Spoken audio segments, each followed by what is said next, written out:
안녕하세요. 주식박사 준인입니다. 오랜만에 인사드리는데 앞으로 다시 열심히 하도록 하겠습니다.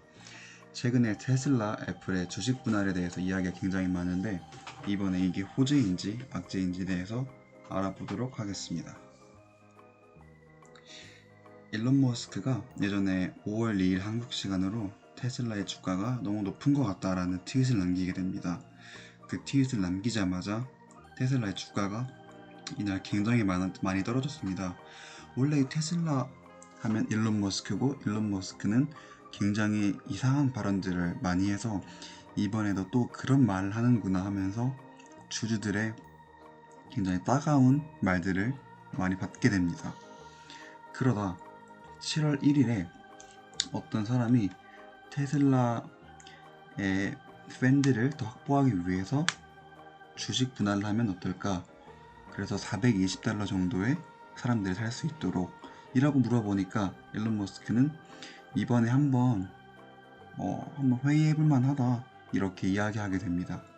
이렇게 말을 하니까 주식 분할을 할 수 있다는 기대감에 주가가 우상향하게 됐습니다. 이 말은 주식 분할을 하게 되면은 결국 주가가 올라갔고 그러면 호재다 라고 생각할 수 있는 그런 이슈인 것 같습니다. 그리고 결과론적이지만은 이 말은 이때부터 주식 분할에 대해서 고민하고 있었던 게 아닐까라는 생각을 하게 됩니다. 물론 이때 이 트윗 봤을 때 주가도 폭락하고 미친놈이 아닌가라는 생각을 했는데 지금 돌이켜서 보면은 이때부터 뭔가 주식 분할에 대해서 마음을 먹고 있었다라는 결과론적인 판단은 됩니다. 과거 이력을 찾아보고 싶은데 테슬라의 경우는 이번이 첫 사례이기 때문에 과거에 어떻게 됐는지 그걸 알아볼 길이 없네요.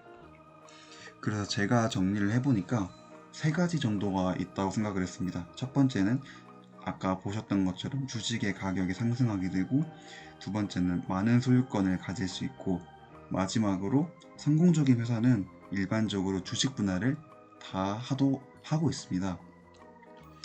그래서 주식 가격 상승은 테슬라가 한 주에 지금 $2,000 정도 되는데 얘를 5분할 하게 되면 한 주에 $400가 되게 됩니다. 그렇게 되면은 잠재적 구매자의 숫자가 증가하게 되죠.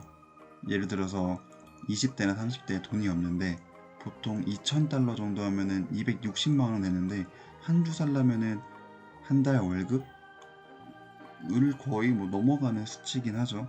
그래서 사기가 굉장히 어렵습니다. 근데 만약에 $40 정도로 떨어지게 되면은 $400죠? $400로 떨어지게 되면은 60만 원이니까 한번 사볼만 하다라는 계산이 나오게 됩니다. 그리고 소유권이 상승됩니다. 사실 이거는 단점이면서 장점인데 테슬라가 한 주에 $2,000 정도 되고 만약에 악재가 예상이 돼요. 다른 사람은 몰라도 난 알 수 있고 그런 악재들이 있다고 했을 때 내가 할 수 있는 거는 기도밖에 없습니다. 제발 그게 악재가 아니길, 그러면서 떨어지지 않길 기도하는 방법밖에 없습니다. 왜냐면 한 주밖에 없으니까 괜히 팔았다가 혹시 오르는 그런 기적 같은 트루먼 쇼를 볼 수 있기 때문에 팔기엔 리스크가 있고 안 팔기도 무섭고, 그러니까 내가 할 수 있는 거는 기도밖에 없는 그런 케이스입니다. 근데 만약에 한 주에 $400 내가 5주를 갖게 됩니다. 주식 분할을 하게 돼서. 근데 악재가 예상이 되면은 그럼 한 주 정도는 팔아보고 정말 악재가 나와서 떨어지면 그때 추가 매수를 해볼까? 라는 생각을 할 수 있게 됩니다. 물론 이거는 개인 투자자 입장에서 생각을 한 거고 이게 장점이자 단점이 될 수 있다고 생각을 합니다. 근데 이거를 잘 활용하면 개인에 따라서 장점이 될 수 있고 단점이 될 수 있다고 생각을 합니다. 그리고 보통 애플, 마이크로소프트 이런 회사들은 누가 봐도 성공적인 회사라고 말할 수 있습니다. 실적도 좋고 꾸준히 계속 많은 거를 보여주고 있습니다. 이런데 테슬라가 합류할 수 있습니다. 그럼 지금까지 보면은 당연히 주식 분할을 하면 무조건 좋은 거 아니야? 그러면은 분할하기 전에 무조건 사야겠네? 라는 생각을 하실 수 있습니다. 그런데 이번에는 주식 분할하면 악재가 뭐가 있을까에 대해서 알아보도록 하겠습니다. 이것도 세 가지로 정리를 해봤는데, 주식 판매가 쉬워지고, 두 번째 분할 비용이 들고, 세 번째 투자자들이 주가만 보고 판단한다는 겁니다. 하나씩 보시면, 첫 번째로 단타쟁이가 많아진다는 겁니다. 한 주에 400달러, 총 5주가 됩니다. 이거 아까 장점이자 단점이자 말씀드렸던 건데, 악재나 호재가 터지게 되면은 그거에 따라서 주식 숫자가 많아지기 때문에 한두 주 정도 팔고 다시 추가 매수하거나, 혹시 오르더라도 리스크가 크게 없기 때문에 이런 식의 단타쟁이가 많아지게 됩니다. 아무래도 이러다 보니까 주가가 올라가는 데는 조금 문제가 있을 거라고 생각을 합니다. 그리고 분할 비용이 증가하게 됩니다. 아무래도 분할하는데 회사 비용이 들기 때문에 다른 데 투자할 수 있는데 그 금액을 분할 비용에 사용해서 문제가 생길 수도 있습니다. 물론 테슬라는 돈이 많기 때문에 큰 문제가 되지 않을 것 같긴 한데, 단점을 뽑자면 이런 분할 비용 같은 게 있다고 보실 수 있습니다. 그리고 저 같은 주린이들의 잘못된 판단이 생길 수 있습니다. 왼쪽에 보시는 거는 삼성전자의 주식이고 55,900원입니다. 그리고 오른쪽은 네이버에 있는데 312,500원입니다.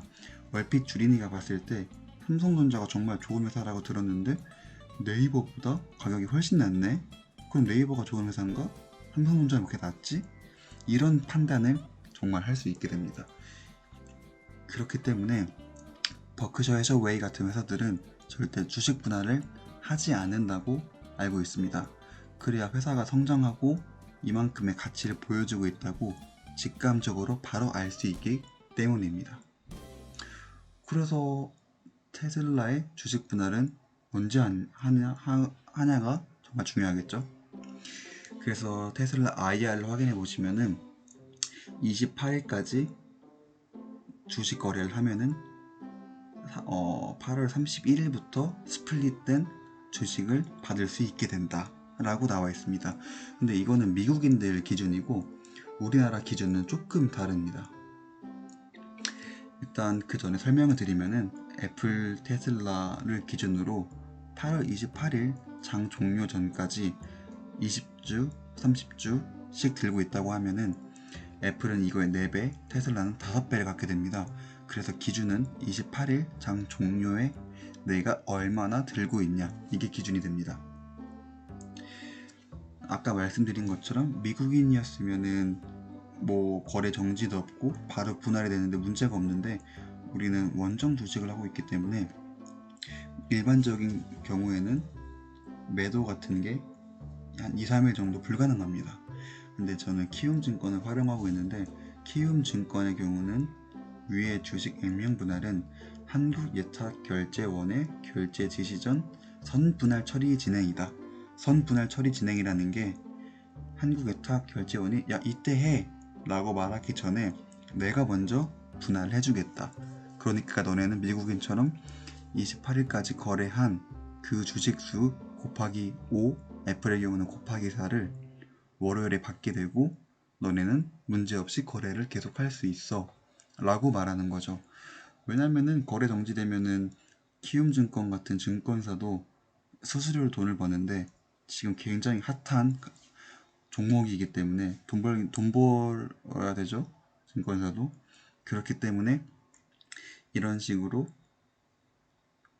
저희 사용자들의 편의를 도와주는 척 돈을 벌 수 있는 그런 기회입니다. 근데 이거는 키움증권의 케이스고 다른 증권사의 케이스는 직접 또 확인을 해보셔야 될 것 같습니다. 그래서 결론적으로 애플 테슬라를 28일까지 구매하면은 주식 분할의 대상이 된다. 그리고 개인적인 생각으로 애플은 이전에 총 4번의 주식 분할을 했었는데 일반적으로 보통 우상향으로 계속 올라갔습니다. 근데 테슬라가 애플과 같은 날 주식 분할을 한다는 것은 약간 자신감이 아닐까 싶습니다. 28일날 분명 애플 테슬라가 동시에 뉴스에 주식 분할됐고 그날의 주가들이 보여질 텐데 애플은 한 3% 정도 올랐는데 테슬라가 마이너스 5%를 기록한다 하면 굉장히 테슬라의 자존심에 스크래치가 되는데, 애플과 동일한 날에 한다는 것은 굉장한 자신감으로 보인다고 생각을 합니다. 그래서 저는 앞으로 배터리데이, S&P 500 편입 이런 걸 생각한다고 하면은 주식 분할되기 전에 구매하는 것도 굉장히 좋다고 생각을 합니다. 제 영상이 도움이 됐다면 구독 부탁드리겠습니다. 감사합니다.